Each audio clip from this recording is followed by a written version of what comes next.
Every Ponzi scheme dies on a schedule, and the math tells you exactly when. The person running it can see the date coming. The investors, still getting paid, can't. There are 3 warning signs, and 1 equation that makes the collapse certain. Here's how the machine really works, and the exact moment it becomes impossible to save. So how does a machine that never makes a real profit pay everyone on time for years? Strip away the names and the brochures, and a Ponzi scheme is just that, a machine with a single rule. Imagine an investor. Let's call her Dana. Dana puts in $1,000, and a month later she gets back $1,150, real money on time exactly as promised. But that money was never invested in anything. It came straight from the next person who joined. To everyone inside, it looks identical to a real, successful fund. So Dana, paid and delighted, tells her friends. And here's the first thing to understand. The machine doesn't fail because the operator gets greedy or careless. It fails because of arithmetic. But first, the man who gave the machine its name. The same machine still runs today through crypto rug pulls and fake funds alike. To see exactly how, go back to where the name began, Boston, 1920. A man named Charles Ponzi told investors he'd found a loophole in the global postal system, international reply coupons.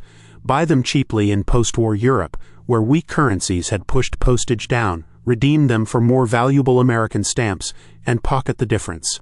On paper, the trade was real. In practice, it was impossible at any scale. There were only tens of thousands of these coupons in the entire world, and he'd have needed millions.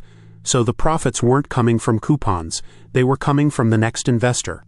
His advertised returns were extraordinary, around 50% in 45 to 90 days, figures that shifted over time and got loosely repeated as simply doubling your money. And the early investors were paid exactly as promised. Word spread.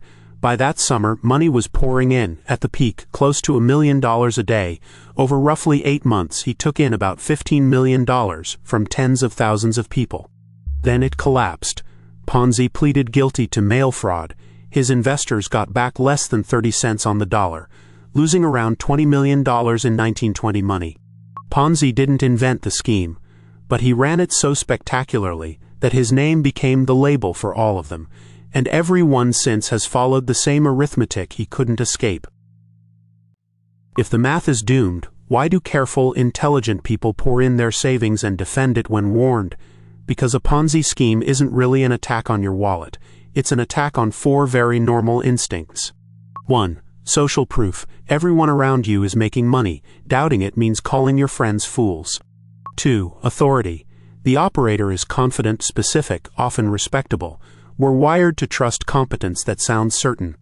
3. Consistency. You've already put money in. Admitting it's a fraud means admitting you were wrong, so the mind quietly looks for reasons to stay.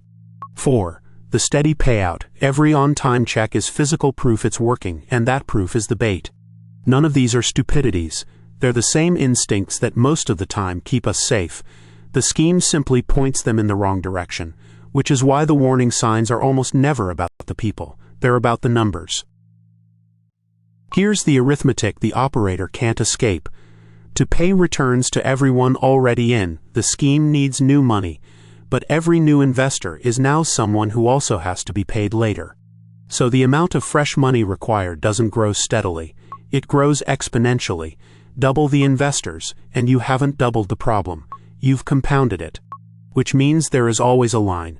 A level of incoming money the scheme must cross every single period, forever, just to stay alive. Miss it once, and there isn't enough to pay everyone who's owed. Remember Dana?